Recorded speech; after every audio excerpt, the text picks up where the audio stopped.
Hello students, आज हम कक्षा 12वीं की पाठ्य पुस्तक वितान का पाठ डायरी के पन्ने उसका भाग 3 शुरू करने जा रहे हैं। इससे पहले हमने देखा कि एन और उसका परिवार किस तरह से यहूदी होने के कारण अपने आप को हिटलर के शासन में छुपाता फिर रहा है।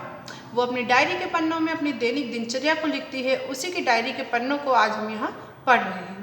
उसका आज का जो हम जिस दिन का डायरी का पन्ना पढ़ रहे हैं वो शुक्रवार का दिन है, 19 मार्च 1943। वो लिखती है, मेरी प्यारी किट्टी, अभी 1 घंटा भी नहीं बीता था कि हमारी खुशी निराशा में बदल गई। मतलब कि वो खुश थी कि मैं यहाँ से अच्छे से रह रहे हैं, हम अच्छे से सेट हो गए हैं, अच्छे से व्यवस्थित ढंग से हम रहने लग गए हैं, छुप गए हैं। तो क्या हुआ उसके जीवन में कि टर्की अभी युद्ध में शामिल नहीं हुआ है। हुआ यह था कि एक केंद्रीय मंत्री ने यह कहा था कि टर्की जल्दी ही तटस्थता छोड़ देगा। डैम चौक पर अखबार बेचने वाला चिल्ला रहा था, टर्की इंग्लैंड के पक्ष में है। टर्की देश का ये एक राजनीतिक परिवर्तन है जिसको कि उसने अपने डायरी में लिखा है, जो कि वहाँ उसने समाचार पत्र में एक खबर सुनी थी जो कि टर्की इंग्लैंड के पक्ष में है। अखबार उसके हाथ से झपटे जा रहे थे और इस तरह से हमने वह उत्साहवर्धक अफवाह सुनी थी। उत्साहवर्धक मतलब जो खुश करने वाली अफवाह। 1000 गिल्डर के नोट अवैध मुद्रा घोषित किए जा रहे थे। मतलब इतने ज़्यादा कीमत वाले नोट भी, जैसे हमारे यहाँ नोटबंदी हुई थी ना, तो इस प्रकार से वहाँ पर भी ऐसे 1000 गिल्डर के नोट्स भी जो थे वो अवैध घोषित किए जा रहे थे। ये ब्लैक मार्केट का धंधा करने वालों और उन जैसे लोगों के लिए बहुत बड़ा झटका था। हमारे यहाँ की नोटबंदी की घटना को आप पूरी तरह से इसके साथ जोड़कर देख सकते हैं कि हमारे यहाँ भी काला धन निकालने के लिए, ब्लैक मार्केटिंग के धंधे को रोकने के लिए हमारा नोटबंदी की गई थी। उसी प्रकार से वहाँ भी इस तरह के नोट बंद हो रहे थे। लेकिन उससे बड़ा संकट उन लोगों का है जो या तो भूमिगत हैं या जो अपने धन का हिसाब किताब नहीं दे सकते हैं, जिनके पास हिसाब नहीं है उनके धन का। 1000 गिल्डर का नोट बदलवाने के लिए आप इस स्थिति में हो कि ये नोट आपके पास आया कैसे और उसका सबूत भी आपको देना पड़ेगा, तभी आपके नोट बदले जा सकते हैं। इन्हें कर अदा करने के लिए उपयोग में लाया जा सकता है, लेकिन अगले हफ्ते तक नहीं, मतलब अभी ही करना है आपको सब। 500 गिल्डर के नोट भी तभी बेकार हो जाएंगे, जैसे हमारे यहाँ 1000 और 500 के नोट बंद हुए थे। गिएज एंड कंपनी के पास अभी 1000 गिल्डर के कुछ नोट बाकी थे जिनका कोई हिसाब किताब नहीं था। इन्हें कंपनी ने आगामी वर्षों के लिए अनुमानित कर अदायगी में निपटा दिया। मतलब आने वाले वर्षों के पेमेंट जो थे, भुगतान थे, वो उसी में करके ख़त्म कर दी, उसी में उसका भुगतान कर दिया। इसलिए फ़िलहाल तो गर्दन पानी के ऊपर ही है, मतलब अभी नुकसान इतना नहीं हुआ है।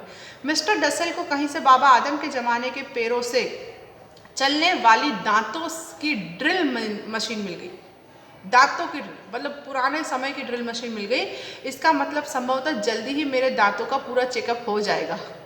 मतलब उन्हें एक पुरानी कोई सा औजार या वो मिल गया था जिससे कि किसी के दांतों को चेक किया जा सकता है। और मिस्टर डसेल जो पुरानी बातों से और उपदेशों से परेशान कर रखा था जिन्होंने इनको, वो मिस्टर डसेल को मशीन मिल गई थी। अब वो समझ रही थी कि बिल्कुल इस मशीन से मेरे ही दांतों का चेकअप होगा। जब घर के कायदे कानून मानने की बात आती है तो मिस्टर डसेल भयंकर रूप से आलस दिखाते। न केवल वे चार्लोट से पत्राचार कर रहे हैं और भी कई दूसरे लोगों के साथ भी चिट्ठी पत्री बनाए हुए हैं। मार्गोट जो कि उनकी डच अध्यापिका है, उनके ये पत्र ठीक करती है, पत्रों को देखती है उसकी सिस्टर मार्गोट। पापा ने उन्हें मना किया है कि वे ये सब कारोबार बंद करें और मार्गोट ने उसके पत्र ठीक करने बंद कर दिए उनके पापा के कहने पर। लेकिन मुझे लगता है कि वे अपनी चिट्ठी पत्री फिर से शुरू कर देंगे, मतलब फिर से पत्र लिखने का काम वो शुरू कर देंगे। जनाब हिटलर घायल सैनिकों से बातचीत कर रहे हैं क्योंकि हिटलर का शासन है, हम पहले ही बात कर चुके हैं। वहाँ ये यहूदी रह रहे हैं, तो जो वहाँ के मुख्य अधिकारी हैं हिटलर, वहाँ के केंद्र शासक, वहाँ के शासक जो हिटलर हैं, वो घायल सैनिकों से, युद्ध में जो सैनिक घायल हैं उनसे बातचीत कर रहे हैं। हमने उन्हें रेडियो पर सुना। सचमुच यह सब कुछ करुणाजनक है क्योंकि सैनिकों का घायल होना, उन्हें चोट लगना, उनका मरना, ये करुणा दया का होता है। सवालों जवाबों का सिलसिला इस तरह से चल रहा था। मेरा नाम हेनरिक शापेल है, ये सवाल बता रहे हैं। आप कहाँ जख्मी हुए थे? स्टालिनग्राद के पास। किस किस्म का घाव है यह? दोनों पांव बर्फ की वजह से गल गए हैं और बाएं बाजू की हड्डी टूट गई है। ये हिटलर संवाद के सवाल जवाब यहाँ दिए हुए हैं। ये बातें जस की तस दे रही हूँ मैं, मतलब वो बिल्कुल एनी वैसी की वैसी बातें लिख देती है जो मैंने रेडियो पर कठपुतलियों के खेल की तरह सुनी थी। घायल सैनिक जैसे अपने जख्मों को दिखाते हुए गर्व महसूस कर रहे थे, जितने ज़्यादा घाव उतना ज़्यादा गर्व। उनमें से एक तो हिटलर के साथ हाथ मिलाने के ख्याल से इतना उत्साहित हुआ जा रहा था कि मेरे ख्याल से तो अभी भी वह उसी उत्साह में होगा, और वह एक शब्द भी नहीं बोल पाया। मतलब वो हिटलर से मिलना, किसी बड़े इतने महान व्यक्ति जो उनके लिए एक बड़े शासक और महान थे, उनसे मिलना उसके लिए बहुत उत्साहित कर रहा था उसको। मुझसे डसेल साहब का साबुन जमीन पर गिर गया। मेरी किस्मत खराब थी कि मेरा पैर उस पर पड़ गया। अब पूरा साबुन ही गायब है। मैंने पापा से कहा कि मिस्टर डसेल की इस भरपाई कर दे, मतलब उनके साबुन का नुकसान भर दे। उनको हर महीने युद्ध के समय के घटिया साबुन ही एक बट्टी मिलती है। मतलब उनको हर महीने क्या मिलती है? युद्ध के समय के घटिया साबुन, मतलब उस समय के जो कम उत्तम उच्च गुणवत्ता वाले होते हैं, कम गुणवत्ता वाले होते हैं, वैसे साबुन की एक बट्टी मिलती है। और यहाँ पर वो अपने पत्र को, इस पत्र को ख़त्म करती है और लिखती तुम्हारी एन।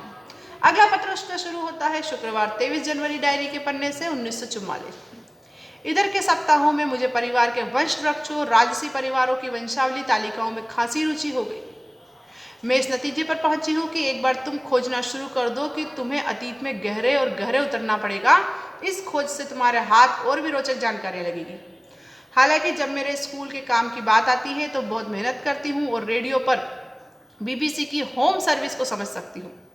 रेडियो, जो बीबीसी रेडियो का चैनल का नाम है, जो वहाँ पर होम सर्विस मतलब आपको सभी को सूचना दे रहा है। इसके बावजूद मैं अपने ज़्यादातर रविवार अपने प्रिय फिल्मी कलाकारों की तस्वीरें अलग करने और उनको देखने में गुजारती हूँ। ये संग्रह अच्छा खासा, मतलब बहुत ज़्यादा उसके पास ये संग्रह है। मिस्टर कुगलर मुझ पर हर सोमवार कुछ ज़्यादा ही मेहरबान होते हैं और मेरे लिए सिनेमा एंड थिएटर पत्रिका की प्रति लेकर आते हैं, उनकी कॉपी लेकर आते हैं, क्योंकि उसको फिल्मों से काफ़ी लगाव है। इस घर परिवार के ऐसे लोग भी हैं जो जरा भी दुनियादारी नहीं है, इसे पैसों की बर्बादी मानते हैं, लेकिन इस बात पर हैरान भी होते हैं कि कैसे मैं 1 साल बाद भी किसी फिल्म के सभी कलाकारों के नाम ऊपर से नीचे तक सही बता सकती हूँ। बेब, जो अक्सर छुट्टी के दिन अपने बॉयफ्रेंड के साथ फिल्म देखने जाती हैं, शनिवार को ही मुझे बता देती है कि वे कौन सी फिल्म देखने जा रही है। तो मैं फिल्म के मुख्य नायकों, नायिकाओं के नाम, समीक्षाएं फर्राटे से बोलना शुरू कर देती हूँ कि वो इस तरह से काम करते हैं, उनका नाम ये है, वो ऐसे कार्य करते हैं, वो ऐसा काम करते हैं। हाल ही में मम्मी ने फिक्रा कसा कि मुझे बाद में, फिक्रा मतलब ताना, कि मुझे बाद में फिल्में देखने जाने की ज़रूरत ही नहीं पड़ेगी, क्योंकि मुझे सारी फिल्मों की कहानियाँ पता है, नायकों के नाम पता, उनकी समीक्षाएं जबानी याद है। कहते ना कि अरे तुम्हें तो सब पता है, फिर तुम्हें उसको देख कर क्या करना है। इस तरह से उनकी मम्मी उनको ताना देती है। जब भी मैं नई केस सज्जा बनाकर बाहर आती हूँ कि मैं सबके चेहरे पर उग आई असहमति साफ साफ पड़ती हूँ, मतलब सबको वो पसंद नहीं आता। और यह भी बता सकती हूँ कि कोई ना कोई ज़रूर टोक देगा कि फला फिल्म स्टार की नकल कर रही हूँ। मेरा यह जवाब कि ये स्टाइल मेरा खुद का आविष्कार है, मजाक के रूप में ले लेते सब उसको। जहाँ तक मेरे हेयर स्टाइल का सवाल है, ये आधे घंटे से ज़्यादा नहीं टिकता है, तब तक मैं उससे बोर हो जाती हूँ और सबकी टिप्पणियाँ सुनते सुनते मेरे कान पक जाते हैं और मैं सीधे गुसल खाने की तरफ लपकती हूँ और मेरे बाल फिर से पहले की जैसे उलझे और घुंघराले हो जाते हैं। मतलब वो सिर्फ इतनी देर के लिए ही अपनी कोई नई स्टाइल बनाती है। और इसी के साथ इस पत्र को यहाँ पर ये खत्म करती है और फिर नया पत्र उसका शुरू होता है। डायरी का पन्ना, बुधवार 28 जनवरी 1944। मेरी प्यारी चिट्ठी, आज सुबह मैं सोच रही थी कि क्या तुमने अपने आप को कभी गाय समझा है जिसे हर दिन मेरी बासी खबरें बार बार चबानी पड़ती है।